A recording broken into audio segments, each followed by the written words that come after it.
الحمد لله رب العالمين والصلاة والسلام على رسول الكريم.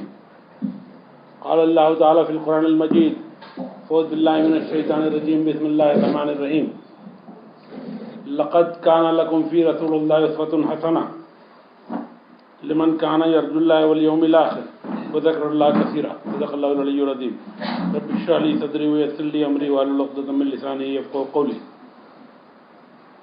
تعریفیں ساری اللہ رب العزت کے لیے جو تمام جہان کا پیدا کرنے والا اور پالنے والا ہے. درود و سلام و نبی کریم صلی اللہ علیہ وآلہ وسلم پر، آپ کے آل و صحاب پر. بھائیو السلام علیکم. میں نے آپ کے سامنے سورہ احزاب کی آیت نمبر 21 کی تلاوت کا شرف حاصل کیا. اللہ فرماتا ہے کہ محمد صلی اللہ علیہ وآلہ وسلم تمام انسانیت کے لیے ایک ماڈل ہے، ان کے نقش قدم پر چلا جائے. دنیا کی آبادی لگ بھگ 8 ارب ہے اور اس میں مختلف مذاہب کے لوگ ہیں. اللہ نے لاکھوں پیغمبر بھیجے ہیں، لیکن جب کسی کو ماڈل بنانے کی بات ہوئی کہ ساری دنیا کس کے نقش قدم پر چلے تو اللہ رب العزت نے محمد صلی اللہ علیہ وسلم کا نام لیا. لاکھوں پیغمبروں میں سے ایک فرد واحد کو خاص کیا کہ یہ ان کے نام پر ہے.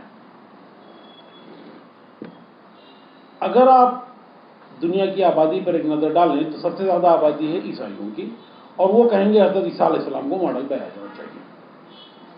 آپ جہاں رہتے ہیں وہاں سب سے بڑی آبادی ہندوؤں کی ہے، اور وہ کہیں گے شری رام جی کو ماڈل بنایا جانا چاہیے. کس کو ماڈل بنایا جائے اس کے لیے پیمانہ پہلے سیٹ کر لیتے ہیں کہ کس بنیاد پر کسی کو ماڈل بنایا جا سکتا ہے کہ اس کے نقش قدم پر چلا جائے.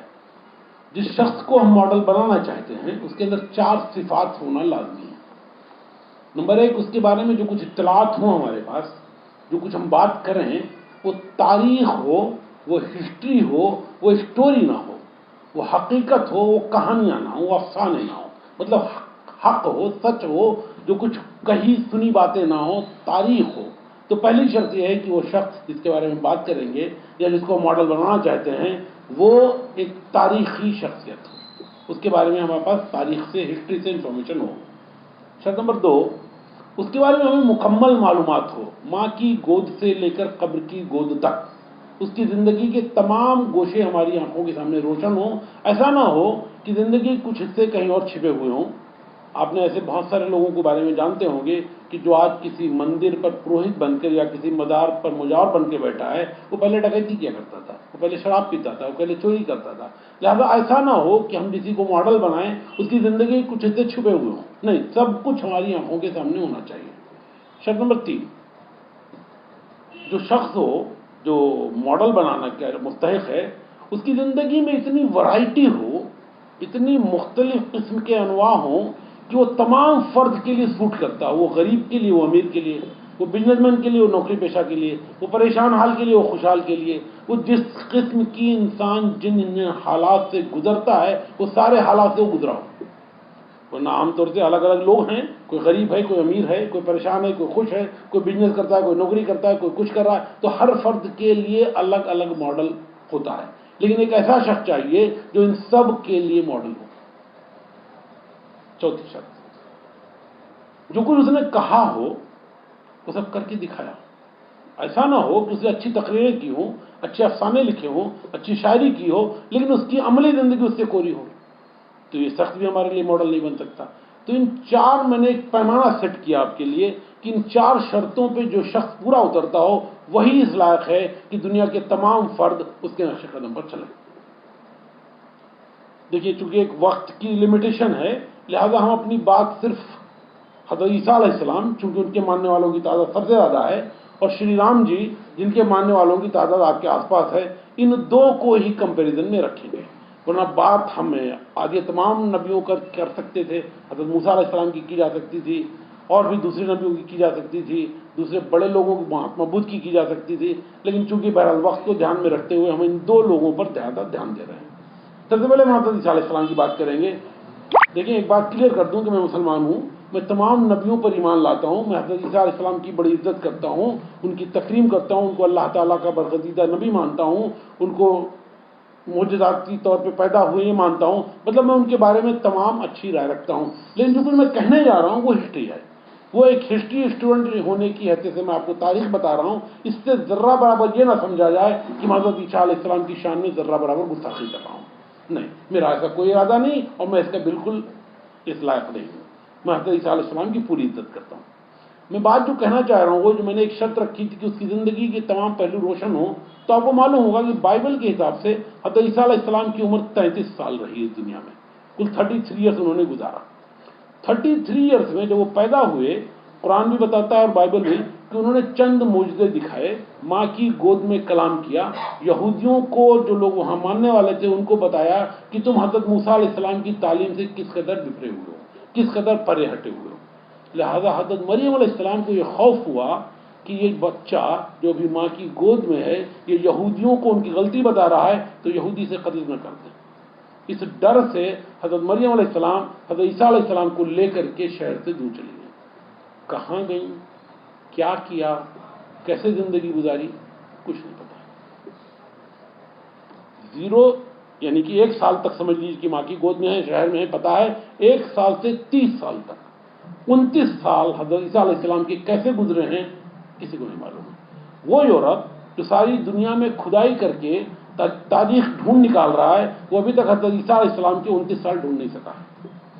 30 साल की उम्र में हज़रत ईसा अलैहिस्सलाम वापस तशरीफ लाते हैं यरूशलेम, और वहाँ आकर वो नबूवत का ऐलान करते हैं, तबलीग दीन करते हैं, और 12 लोग उन पर ईमान लाते हैं। कुल हज़रत ईसा अलैहिस्सलाम के सहाबी की तादाद 12 है।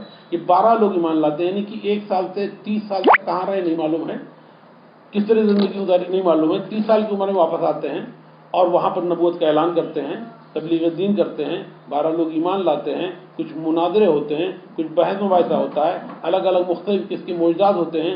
यानी कि जो कुछ मालूम है मुझे हज़रत ईसा अलैहिस्सलाम के बारे में वो आखिर के 3 साल हैं, 30 साल से 33 साल तक। और उसके बाद आखिरकार यहूदी गवर्नमेंट, रोमन गवर्नमेंट हज़रत ईसा अलैहिस्सलाम को अरेस्ट करके बाइबल के हिसाब से फांसी पर चढ़ा देती है। कुरान के हिसाब से उनको ऊपर उठा लिया जाता है, और बाइबल भी ये मानती है कि 3 दिन बाद जब वो जिंदा हो गए उसके बाद में अल्लाह ने उनको ऊपर उठा लिया। तो ऊपर उठाने के वो भी कायल हैं, हम भी कायल हैं। वो कह रहे हैं कि पहले स्लेब पर चढ़ाया गया, उनकी मौत वाक़ई हुई, 3 दिन बाद वो जिंदा हुए और उसके बाद अल्लाह ने उनको ऊपर उठाया। हम डे 1 से कहते हैं, अल्लाह कहता है कि ना तो उनको कत्ल किया गया, ना उनको स्लेब पर चढ़ाया गया, बल्कि एक शुबा पैदा हुआ। तो बहरहाल बात जो भी है वो ये है कि उनकी सिर्फ 3 साल की जिंदगी ही हमारे इल्म में है। दूसरी बात मैंने कही थी कि जो कुछ उसने कहा हो वो सब करके दिखाया हो। हज़रत ईसा अलैहिस्सलाम से जो बहुत मशहूर कौल है वो ये है कि अगर कोई एक गाल पे थप्पड़ मारे तो दूसरा गाल भी पेश कर दो, अगर कोई शर्ट मांगे तो उसे पैंट भी दे दो, अगर कोई गलती करे तो उसे 1 बार नहीं 100 बार माफ़ करो। इस तरह की बहुत सारी बातें, अच्छी अच्छी बातें हज़रत ईसा अलैहिस्सलाम से मंसूब हैं, लेकिन बात इलॉजिकल है। देखिए, मान लिया आपने मुझे एक थप्पड़ मारा और मेरे पास आपको जवाब देने की सलाहियत नहीं, ताकत नहीं, और मैंने कहा मैंने आपको माफ़ किया, तो ये माफ़ी नहीं मजबूरी है।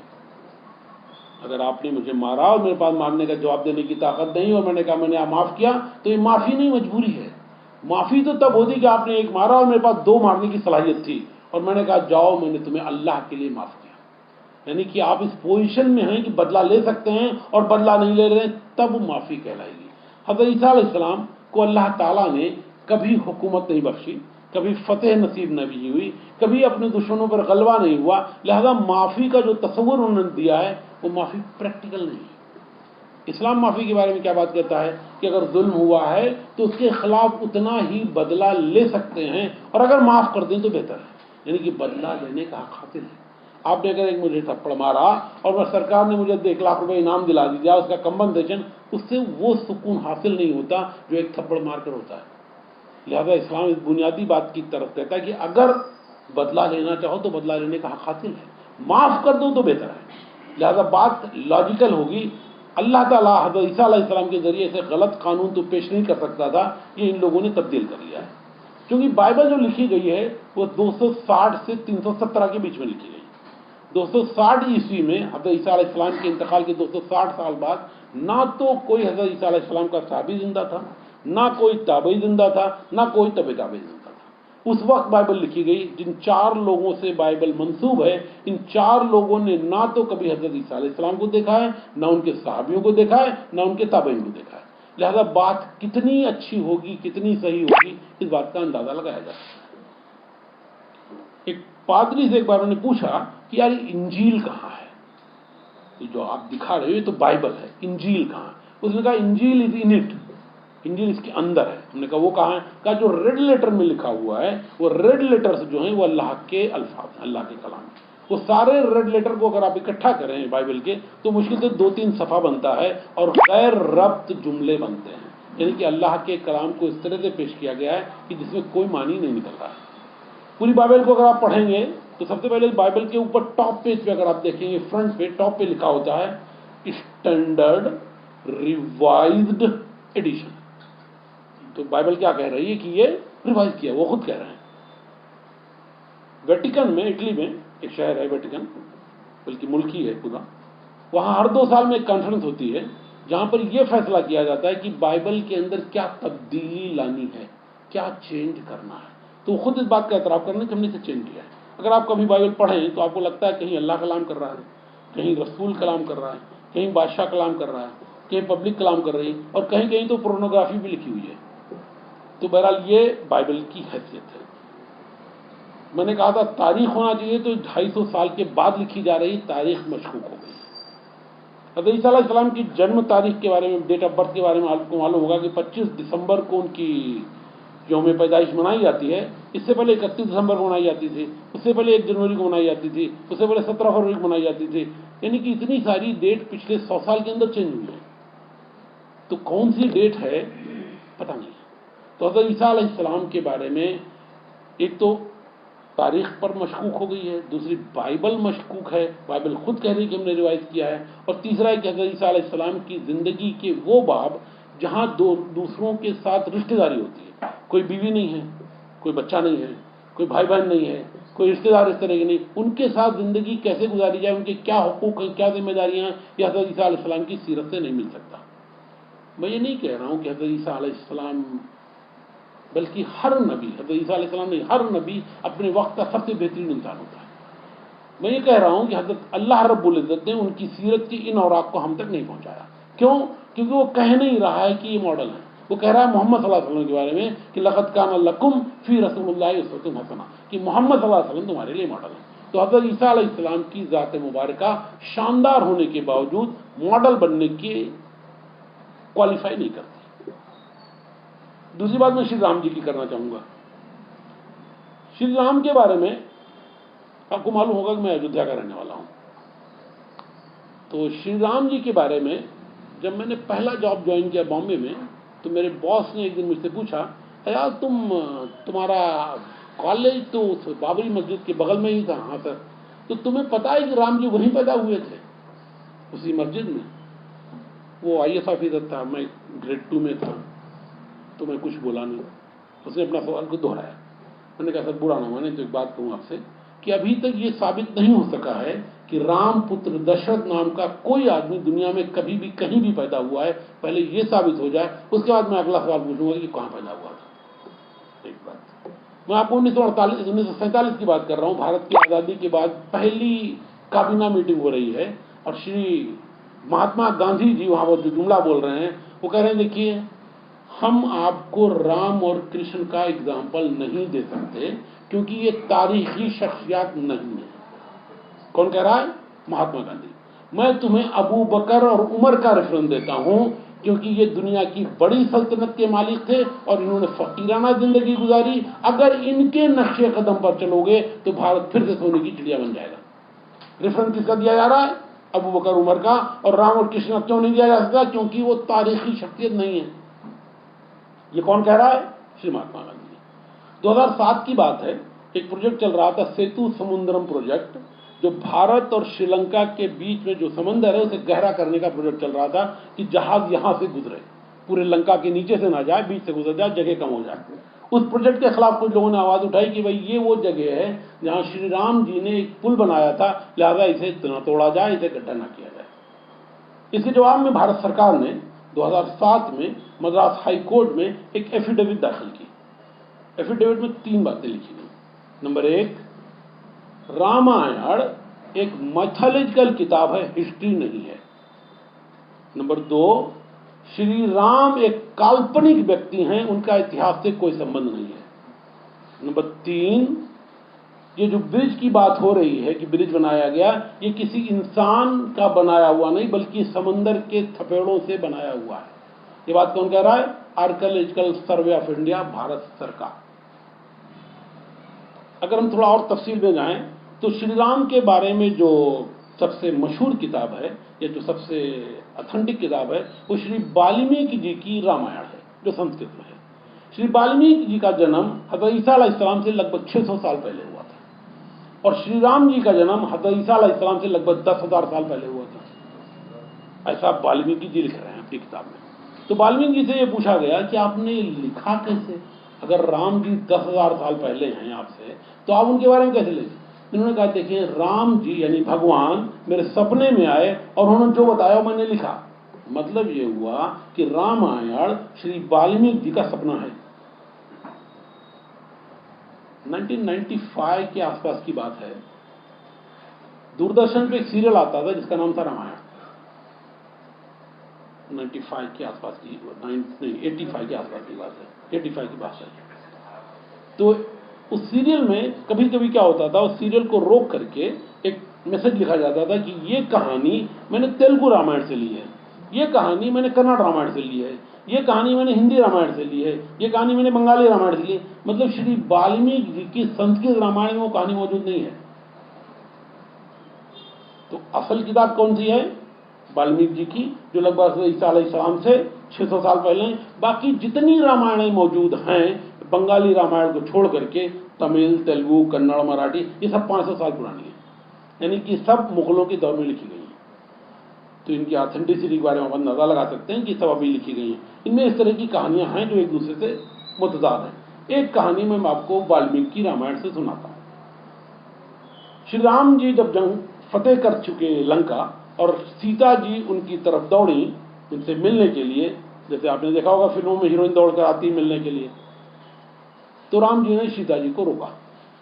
कहा, देखो, 2 बातें पहले क्लियर कर दूं तुम्हारे लिए। नंबर 1, ये जंग मैंने तुम्हारे लिए नहीं अपने खानदान के वकार के लिए लड़ी थी, पॉइंट नंबर 1। तो लिहाजा ये गलत भी नहीं पाले। नंबर 2, जो बात कही उन्होंने, ये सिर्फ वाल्मीकि रामायण में है, तुलसीदास की रामायण में नहीं है, हिंदी रामायण किसी और रामायण में नहीं, और वाल्मीकि रामायण ही सबसे पुरानी। उन्होंने कहा, जिस तरह से घी के बर्तन को कुत्ते के चाट लेने के बाद वो इस्तेमाल के लायक नहीं रह जाता, इस तरह अब आप मेरे लायक नहीं रह गई।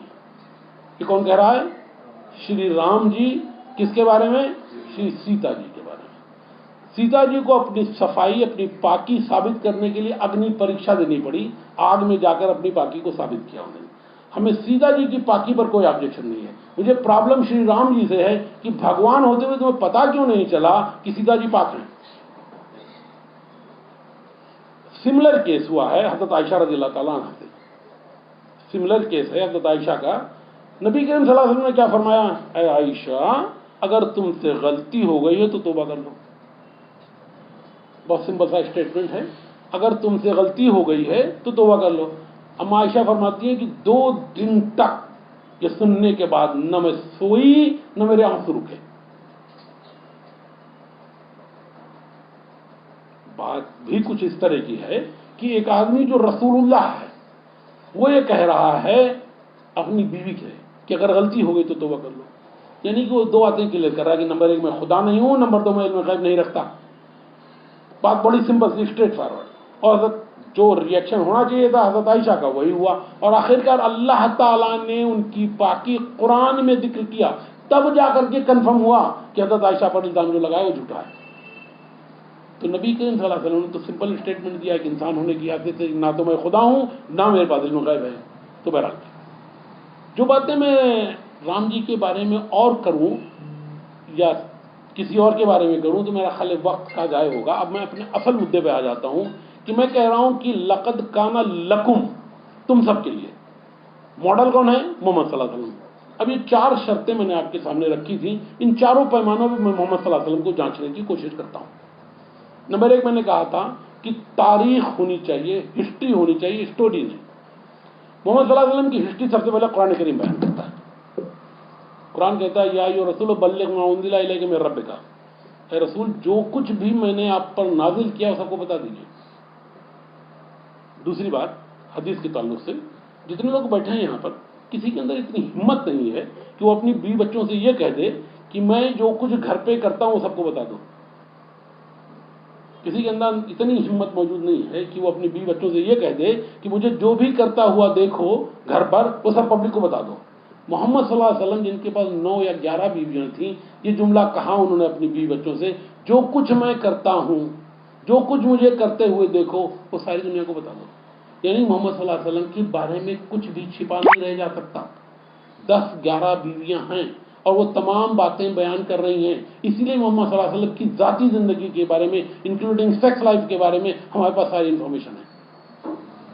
میرے بھائی صاحب جو دبئی سے واپس آئے تو انہوں نے ہبلی میں ایک سیریل شروع کیا نبی کریم صلی اللہ علیہ وسلم کی سیرت پر، اور وہ 5 سال تک فجر بعد روزانہ آدھا گھنٹہ بولتے رہے.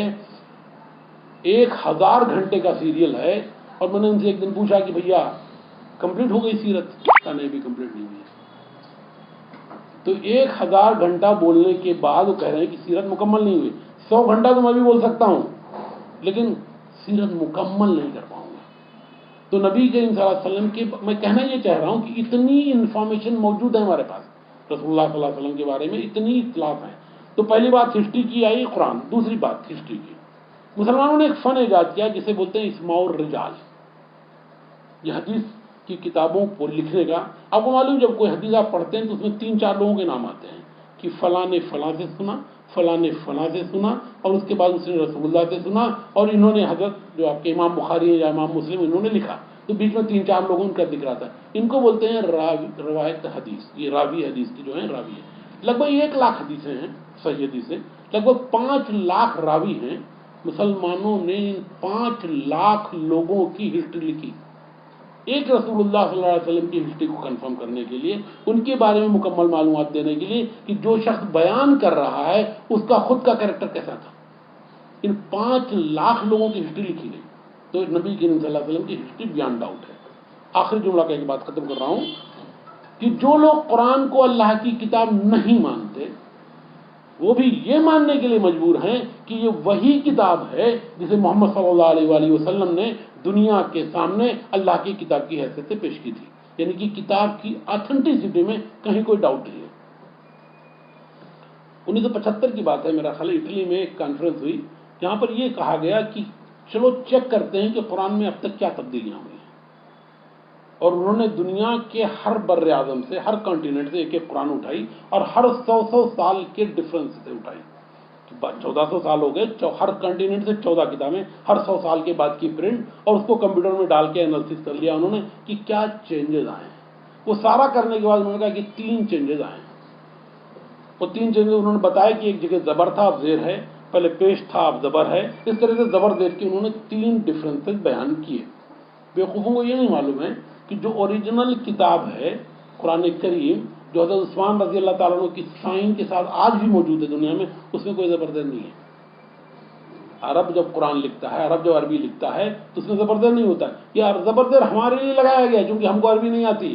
جس طرح سے ہم اردو لکھتے اور پڑھتے ہیں بغیر کسی زبردست کے ہم غلطی نہیں کرتے، اسی طرح عرب عربی بغیر زبردست کے لکھتا اور پڑھتا ہے، کوئی غلطی نہیں کرتا. یہ ہماری سہولت کے لیے. تو زبردست کی جو غلطی بیان کر رہے ہیں یہ ان کی نادانی ہے، ان کی کم علمی ہے، ورنہ زبردست قرآن کا حصہ ہی نہیں ہے. جو اوریجنل کتاب، جو 4 کتابیں حضرت عثمان رضی اللہ تعالیٰ عنہ نے اپنی سیل اور سائن سے دنیا کے سامنے ڈسٹریبیوٹ کی تھی، اس میں سے 2 آج بھی موجود ہے. لہذا اس لیے آپ دیکھتے ہیں کہ جب قرآن آپ شروع کرتے ہیں تو پہلے پیج پر ایک حافظ کی تصدیق نامہ لکھا ہوتا ہے کہ یہ قرآن ہو بہو حضرت عثمان رضی اللہ تعالیٰ عنہ کے قرآن کی کاپی ہے. تو ہسٹری بیانڈ آؤٹ. اب دوسرے پوائنٹ پر آ جاتے ہیں ہم. فرمایا گیا کہ تمام باتیں معلوم ہو ماں کی گود سے قبر کی گود تک. ہمیں پتہ ہے رسول اللہ صلی اللہ علیہ وسلم جب پیدا ہوئے تو مکہ کے کیا حالات تھے. ہمیں پتہ ہے کہ آپ کے والد کا انتقال آپ کے پیدا ہونے سے پہلے ہو گیا. ہمیں پتہ ہے کہ آپ کی والدہ کا انتقال تھوڑے دن بعد ہو گیا. اس کے تھوڑے دن بعد دادا جان کا انتقال ہو گیا. اس کے بعد آپ کو چچا جان نے پالا اور آپ غریب تھے، آپ یتیم تھے، آپ شہر والوں کی بکریاں چلاتے تھے، نوکری کرتے تھے. थोड़े बड़े हुए तो चचा जान आपको लेकर बिजनेस पर गए और अब आप जो नौकरी कर रहे थे अब आप बिजनेस कर रहे हैं। थोड़े दिन और बड़े हुए तो हज़रत खदीजा ने आपको अपने यहाँ अपॉइंट कर लिया as a businessman, as a नौकरी करने के लिए, तो हज़रत खदीजा की नौकरी की। उसके बाद हज़रत खदीजा से शादी हो गई, शादी होने के बाद फिर हज़रत खदीजा का बिजनेस करने लगे, मतलब नौकरी बिजनेस नौकरी बिजनेस। हज़रत खदीजा से शादी होने के बाद 25 साल की उम्र में शादी होती है, 40 साल की उम्र में नबूवत मिलती है। नबूवत पर आपकी 2 बेटियों को तलाक दे दिया जाता है। कितनी बड़ी रही होंगी बेटियां? 25 साल की उम्र में शादी हुई है, 40 साल की उम्र में नबूवत हुई है, और नबूवत के वक्त 3 बेटियां थीं, 2 को तलाक दे दिया गया। 15 साल का गैप है। बेटी कितनी बड़ी रही होगी? 10, 12, 14। मैं ये बात इसलिए बोल रहा हूं कि हजरत आयशा की उम्र को लेकर के जो बहस की जाती है वो बताना चाह रहा हूं मैं कि अरब में यही कल्चर था। 10-12 साल की उम्र में ही शादी होती है। जो लोग बैठे हैं ये अगर अपनी माँ की शादी के बारे में गौर करें तो उनको पता चलेगा कि इनकी माँ की शादी 15 साल की उम्र में हुई होगी या उससे पहले ही हुई होगी। तो ये वही वक्त ऐसा ही हुआ करता था। तो नबी करीम सल्लल्लाहु अलैहि वसल्लम की बेटियों को तलाक दे दिया गया। ये सिर्फ इसलिए रेफरेंस के लिए बोला था मैंने। उसके बाद आपने तबलीग दिन का काम शुरू किया, आपको सताया गया, आपको मारा गया, आप पर जुल्म हुआ, आपके साथियों को कत्ल किया गया, तमाम तरह की परेशानियां हुई, और आखिरकार आपको मिराज पर गए, आप वापस आए, आपने ताइफ का सफ़र किया, आप वापस आए, आपको मदीना जो है हिजरत की। मदीना में भी मक्का वालों ने आपको सुकून से नहीं रहने दिया। जंग बदर हुई, जंग उहद हुई, जंग खंदक हुई, सुलह हुदैबिया हुई, फतेह मक्का हुआ, और इस तरह से आखिरकार आप दुनिया से तशरीफ ले गए। मतलब कोई गोशा जिंदगी का ऐसा छिपा हुआ नहीं है जो हमारी आंखों के सामने ना हो। मैंने अभी अपने भाई का जिक्र किया कि 1000 घंटा बोलने के बाद वो कह रहे हैं कि मैंने कंप्लीट नहीं कर पाए। तो रसूलुल्लाह सल्लल्लाहु अलैहि वसल्लम की ज़िंदगी वगैरह कोई कहानी बनाई जाए, कोई डॉक्यूमेंट्री फिल्म बनाई जाए, तो 1000 घंटे बनाने के बाद भी कहने वाला ये नहीं कह पाएगा कि मैंने ज़िंदगी के तमाम एस्पेक्ट को कवर कर लिया है। तो रसूलुल्लाह सल्लल्लाहु अलैहि वसल्लम के बारे में इतनी इन्फॉर्मेशन है। मैं तिरमिज़ी चैप्टर के 1 पेज की सिर्फ हेडिंग आपको बता रहा हूँ कि कितनी डिटेल हमारे पास मौजूद है। लिखा है कि आप खाना कैसे खाते थे, फिर लिखा है कि रोटी कैसे खाते थे, सालन कैसे खाते थे। जहां पर लिखा आप कपड़े पहनते थे वहां कपड़े के बारे में लिखा गया कपड़ा कैसे पहनते थे, साफा कैसे पहनते थे, लुंगी कैसे पहनते थे, कुर्ता कैसे पहनते थे। जहां चलने के बारे में लिखा गया वहां चलते कैसे थे, दौड़ते कैसे थे, नींद तेज कैसे चलते थे, पानी कैसे पीते थे, तो खाना कैसे खाते थे, मोजा कैसे पहनते थे। मतलब किस सब्जेक्ट पर बात करो उसके बारे में एक चैप्टर मौजूद है। इतनी डिटेल्ड रसूलुल्लाह सल्लल्लाहु अलैहि वसल्लम के बारे में हमारे पास इंफॉर्मेशन है। मैंने तीसरी बात कही थी, क्योंकि अल्लाह कह रहा है लक़द काना लकुम, तुम सबके लिए। कोई जो जज है उसके लिए मॉडल जज होगा, कोई जो मिलिट्री वाला है उसके लिए मॉडल मिलिट्री वाला होगा, कोई जो बादशाह है उसके लिए मॉडल बादशाह होगा, कोई जो जिस लाइन का आदमी है उसके लिए उस तरह का आदमी मॉडल चाहिए। रसूलुल्लाह सल्लल्लाहु अलैहि वसल्लम सबके लिए मॉडल हैं, क्योंकि आपने नौकरी भी की है, बिजनेस भी किया है, आप गरीब भी रहे हैं, आप अमीर भी रहे हैं, आपको परेशानियां भी हुई, आप खुशहाल भी रहे हैं, आपकी बीवियां भी हैं, आपके बच्चे भी हैं, आपके तमाम तरह के इंसान जिन हालात से गुजरता है, आपकी बेटियों को तलाक हुआ है, आपके सारे बच्चे हज़रत फातिमा को छोड़कर आपकी ज़िंदगी में इंतकाल कर गए हैं। मतलब जो कुछ इंसानों पर मुसीबतें आती हैं वो सारी प्रॉब्लम रसूलुल्लाह को गुजरी है। आपको मारा गया, आपको सताया गया, आप पर कचड़े फेंके गए, आपको कत्ल करने की कोशिश की गई, आपके खिलाफ जंगें लड़ी गई, आप जंग हारे, आप जंग जीते। मतलब कोई ऐसा एस्पेक्ट नहीं है कि दुनिया का कोई इंसान उन हालात से गुजरता है और आप ना गुजरे हों। हमारे एक दोस्त कहने लगे कि आजकल बीवियां बहुत सताती हैं। हमने कहा रसूलुल्लाह को भी सताया गया था बीवियों द्वारा, तो यानी कि वो भी बाकी नहीं है कि रसूलुल्लाह सल्लल्लाहु अलैहि वसल्लम को उनकी बीवियों ने ना सताया हो। मतलब कोई भी इंसान किसी भी मामले में कोई बात ये नहीं कह सकता कि मैं इन हालात से गुजर रहा हूं और रसूलुल्लाह उन हालात से नहीं गुजरे। नहीं, हर हालात से गुजरे हैं, हर तरह का सैंपल, हर तरह का मॉडल मौजूद है। कोई शख्स ये नहीं कह सकता। जो माफी वाली बात कर रहा था मैं हज़रत ईसा अलैहिस्सलाम की, फतेह मक्का के दिन रसूलुल्लाह सल्लल्लाहु अलैहि वसल्लम के सामने जो लोग खड़े थे ये वो लोग थे जिन्होंने आपके साथियों का कत्ल किया था, जिन्होंने आपको मारने की, कत्ल करने की कोशिश की थी, जिन्होंने आपके ऊपर कचड़े डाले थे, जिन्होंने आपको पत्थर बरसाए थे, जिन्होंने आपको बहुत सताया था। हमारे जैसा कोई आदमी होता उस वक्त क्या बोलता, इन सब की गर्दन उड़ा दो। जो कुछ उन लोगों ने किया था उसके जवाब में रसूलुल्लाह को यही करना चाहिए था, लेकिन वो रसूलुल्लाह और रहमतुल लिल आलमीन है। और उन्होंने क्या कहा, क्या सबको माफ किया, नो क्वेश्चन, किसी किस्म की कोई शर्त नहीं, कोई कंडीशन नहीं, सबको माफ किया जाता है। ये थे रसूलुल्लाह सल्लल्लाहु अलैहि वसल्लम रहमतुल लिल आलमीन। तो सबके लिए फिट یہ رہی کہانی. ہم اپنے چوتھے پوائنٹ پر آتے ہیں. چوتھا پوائنٹ میں نے کہا تھا کہ جو کچھ کہا ہو وہ سب کر کے دکھایا. 1828 کی بات ہے. راجا رام موہن رائے نے ایک مذہب شروع کیا جس کا نام تھا برہمو سماج. ڈاکٹر رابندر ناتھ ٹیگور سے پوچھا گیا کہ جب یہ مذہب اتنا بڑھیا تھا، اس مذہب کو اتنا اچھا بنایا گیا تھا کہ دنیا کے سارے مذہبوں سے اچھائیوں کو اکٹھی کر کے ان باتوں پر جن کو لوگوں کے اعتراض تھا کو الگ کر کے ایک بہت ہی سمپل، بہت آسان، بہت اچھا مذہب بنا دیا گیا تھا جس کے اندر کوئی قابل اعتراض بات تھی نہیں. ڈاکٹر رابندر ناتھ ٹیگور سے پوچھا گیا کہ مذہب چلا کیوں نہیں؟ اتنا بڑھیا مذہب جب بن کے تیار ہوا تو آخر یہ ہٹ کیوں نہیں ہوا، فلاپ کیوں ہو گیا؟ جو لوگ بیٹھے ہیں ان میں سے بہتوں نے برہمو سماج کا نام بھی نہیں سنا ہوگا. صرف 200 سال پرانی بات کر رہا ہوں میں. کیوں فلاپ ہو گیا؟ ڈاکٹر رابندر ناتھ ٹیگور نے کہا دیکھیں، کسی مذہب کی کامیابی کی پہلی شرط یہ ہوتی ہے کہ ایک ماڈل ہو جس نے اس کے قانون پر عمل کر کے دکھایا ہو.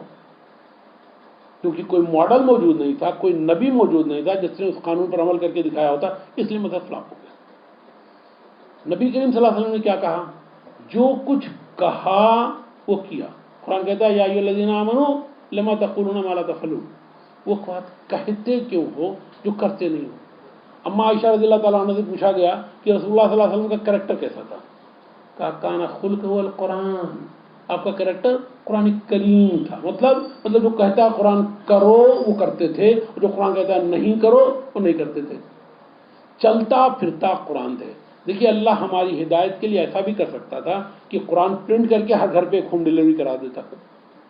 یہ کام بھی اللہ کے لیے مشکل کام نہیں تھا. اللہ کے لیے کوئی کام مشکل نہیں ہے. لیکن نہیں، اس نے قرآن کے ساتھ یعنی کہ میپ کے ساتھ، نقشے کے ساتھ ایک انجینئر بھی بھیجا اور اسے کہا کہ اس طرح اس میپ کے حساب سے بلڈنگ بنا کر بتا دو دونوں لوگوں کو.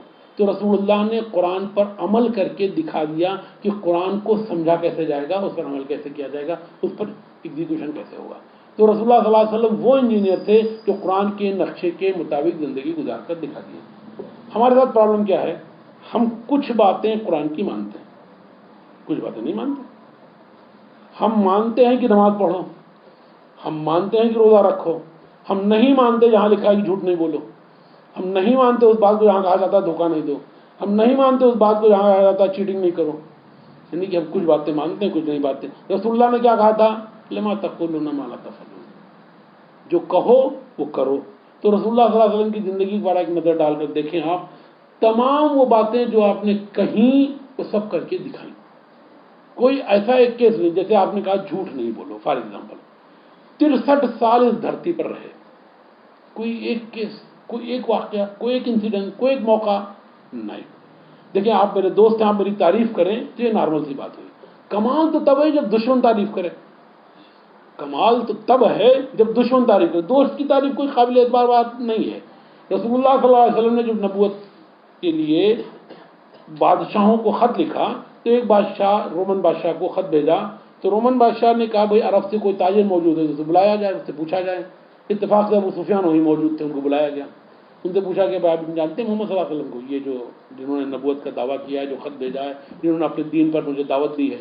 کہا بھائی ہمارے ہی خاندان کے، ہمارے ہی گاؤں کے، ہم تو اچھی طرح جانتے ہیں. کہا کیا کبھی انہوں نے جھوٹ بولا ہے؟ ایک بادشاہ پوچھ رہا ہے. ابو سفیان کہتے ہیں میرا من کیا کہ میں بول دوں کہ ہاں جھوٹ بولا ہے، لیکن ہمت نہیں ہوئی میری، کیونکہ جو ساتھی تھے میرے وہ میرا منہ نوچ لے تھے کہ کبھی جب تم نے دیکھا نہیں جھوٹ بولتے ہوئے تو تم جھوٹ کیوں بول رہے ہو. تو ابو سفیان نے بھی کہا نہیں، کبھی ایسا کوئی تجربہ نہیں ہوا ہے. ابو سفیان اس وقت کی بات کر رہا ہوں جب ابھی ایمان نہیں لائے ہیں. ابو سفیان ایمان کب لائے؟ فتح مکہ پر، ایک دم آخری اسٹیج پر. یہ بات اس سے پہلے کی، اور صلح حدیبیہ کے بعد کی، جب آپ نے خط لکھا تھا بادشاہوں کو دعوت دی تھی اسلام کی طرف. تو ابو سفیان کہہ رہے نہیں، کبھی جھوٹ نہیں بولا ہے بھائی. کہا وعدہ خلافی کے تعلق سے بات کر لیں آپ. کبھی کوئی وعدہ، ایک کہانی مشہور ہے جو حدیث میں تو نہیں ہے لیکن ہسٹری کی کتابوں میں ملتی ہے کہ رسول اللہ صلی اللہ علیہ وسلم نے ایک شخص سے وعدہ کر لیا کہ تم جب تک لوٹ کر آؤ گے میں تمہارا انتظار کروں گا. اور وہ شخص بھول گیا اور 3 دن تک وہ بھولا رہا. اور رسول اللہ صلی اللہ علیہ وسلم اس 3 دن تک اس جگہ پر علاوہ ضروریات زندگی کے اس جگہ سے نہیں ہٹے. علاوہ ضروریات زندگی کے، میں نے یہ سینٹینس بولا تو میرے ایک دوست بولنے لگے اب تک کسی نے کہانی سنائی، کسی نے جملہ بولا نہیں ہے، اس لیے لاجیکل لگتا تھا. ہم نے کہا میں نے پھر اس پر ریسرچ کی بھائی کہ ایسا کیسے ہو سکتا ہے کہ 3 دن میں ایک آدمی کھڑا رہے. تو پتہ چلا نہیں، ضروریات زندگی کے لیے گئے اور واپس آ گئے، گئے اور واپس آ گئے، گئے اور واپس آ گئے. تو رسول اللہ صلی اللہ علیہ وسلم نے 3 دن، فون تو تھا نہیں، 3 دن تک انتظار کیا. وہ شخص جب لوٹ کر آیا تو آپ نے صرف اتنا کہا کہ تو نے مجھے بڑی تکلیف دی. ہم ہوتے کیا بولتے، پہلے پہنچتے گالی دے پھر 2 جھاپڑ مارتے اسے. آپ نے کہا امانت میں خیانت نہیں کرو. ہجرت کا موقع ہے، آپ کو مکہ سے مدینہ جانا ہے، آپ کے پاس ان لوگوں کی امانتیں رکھی ہیں جو آپ کو قتل کرنے آئے ہیں، جو آپ کو قتل کرنا چاہتے ہیں، جو آپ کو شہر بدر کر رہے ہیں، ان کی امانتیں رکھی ہوئی ہیں. میں ہوتا تو کیا بولتا، تم مجھے میرے شہر سے دربدر کر رہے ہو، میرے باپ کی پراپرٹی سے، میری پراپرٹی سے، میری بیوی کی پراپرٹی سے سب چھوڑ کر میں جا رہا ہوں، تمہاری لے کر جاؤں گا. رسول اللہ نے ایسا نہیں کیا. رسول اللہ نے حضرت علی کو بلایا اور کہا کہ بھئی یہ امانتیں فلاں فلاں شخص کی ہیں، کل صبح اٹھ کر، آج کی رات میرے بستر پہ سو جاؤ اور کل صبح اٹھ کر ان کی امانتیں واپس کر کے مدینہ آ جانا. مدینہ میں ایک بار حضرت علی سے پوچھا گیا کہ رسول اللہ صلی اللہ علیہ وسلم نے آپ کو اپنے بستر پر لٹایا تھا اور آپ کو معلوم تھا اسی بستر پر شوٹ ایٹ سائٹ کا آرڈر ہے، اسی بستر پر قتل کا پلان ہے، اسی بستر پر اٹیک ہونے والا ہے، تو آپ کو نیند آئی تھی؟ بڑا مشکل سا سوال ہے. حضرت علی کا خدا کی قسم بڑی اچھی نیند آئی تھی. لیکن بھائی بات تو اللاجیکل سی لگ رہی ہے، اس میں کوئی لاجک نہیں سمجھ میں آ رہی. کہ لاجک یہ ہے کہ رسول اللہ نے یہ کہا تھا کہ صبح اٹھ کر امانتیں واپس کر کے مدینہ آ جانا، مطلب مدینہ پہنچنے تک میری زندگی کنفرم تھی. یہ تھا لیول آف کانفیڈنس صحابہ کا اللہ کے رسول کی بات پر، جو ہمارا نہیں. پرابلم یہاں پر ہے، پرابلم یہاں پر ہے کہ ہمیں وہ اعتماد اب تک حاصل نہیں ہو سکا ہے جو رسول اللہ کی ذات پر صحابہ کو تھا. وہ اعتماد حاصل ہو جائے سارے مسئلے حل ہیں. اگر رسول اللہ نے کوئی بات کہی ہے تو وہ 99% صحیح ہوگی نہیں، وہ 100% صحیح ہونی ہے. ایسا نہیں ہوگا وہ 99% صحیح ہوگی نہیں، وہ 100% صحیح ہونی ہے. تو رسول اللہ صلی اللہ علیہ وسلم حضرت ایک امانت کے تعلق سے میں آپ کو ریسنٹ واقعہ بتا دوں. 1962 کی بات ہے، بھارت نے گوا پہ اٹیک کیا. تب تک گوا پرتگالیوں کے قبضے میں تھا.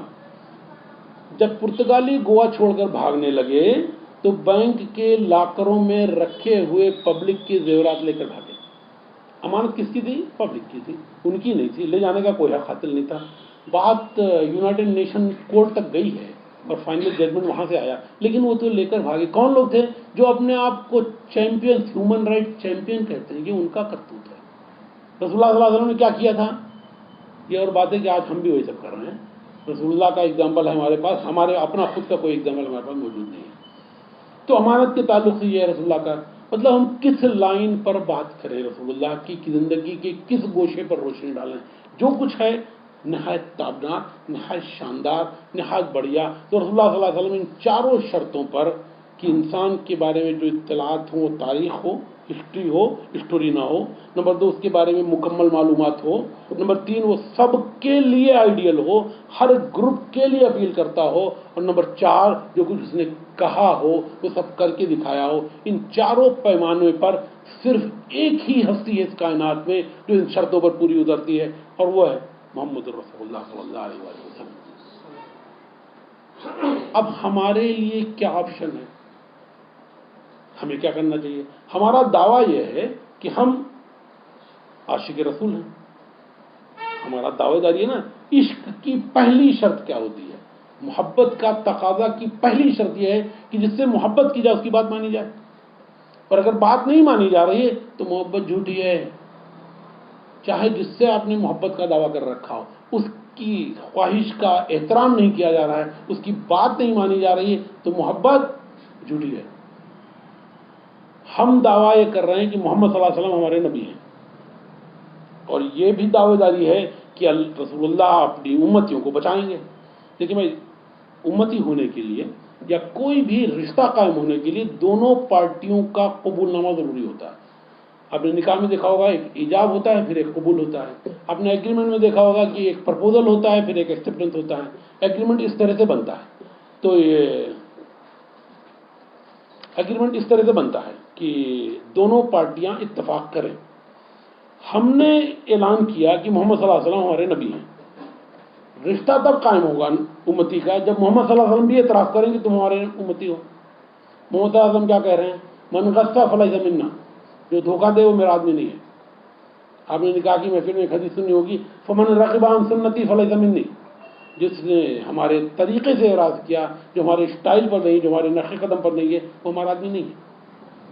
تو اگر محمد صلی اللہ علیہ وسلم ہم کو اپنا امتی ہی نہیں مان رہے ہیں تو رشتہ قائم نہیں ہو رہا ہے۔ تو دونوں طرف سے ہونا چاہیے۔ تو ایک تو یہ بات کا دھیان رکھا جائے کہ ایسا کچھ کیا جائے کہ محمد صلی اللہ علیہ وسلم مان لیں کہ ہم ان کے امتی ہیں، تو ہم ان کے طریقے پر چلیں گے۔ یہ ہماری سب سے بڑی کامیابی ہوگی۔ ابھی میرے بارے میں تعارف کرا رہے تھے کہ آپ یہ وہ ٹیٹا، ہماری سب سے بڑی ڈگری یہ ہے کہ میں امت رسول ہوں، میں مسلمان ہوں، میں لا الہ الا اللہ محمد صلی اللہ کا دعوے دار ہوں۔ میری سب سے بڑی ڈگری کیا ہے کہ میں امت رسول صلی اللہ علیہ وسلم ہوں۔ لیکن یہ ڈگری تبھی کنفرم ہوگی جب رسول اللہ سے اٹیسٹ ہوگی، یہ ڈگری تب کنفرم ہوگی جب رسول اللہ سے اٹیسٹ ہوگی۔ لہٰذا ایسا کچھ کیا جانا چاہیے کہ رسول اللہ مان لے کہ ہاں تم میرے امتی ہو، اور اس کے بعد پھر بیڑا پار ہے۔ اور اس کے لیے ضروری یہ ہوگا کہ رسول اللہ کے نقش قدم پر چلا جائے۔ اگر اللہ نے ایک ہی ہستی سامنے رکھی ہے کہ یہ ماڈل ہے، اس کے نقش قدم پر چلا جائے، تو اس کے نقش قدم پر چلا جانا چاہیے۔ اس کے علاوہ کوئی آپشن موجود نہیں ہے۔ وآخر دعوانا ان الحمد للہ رب العالمین۔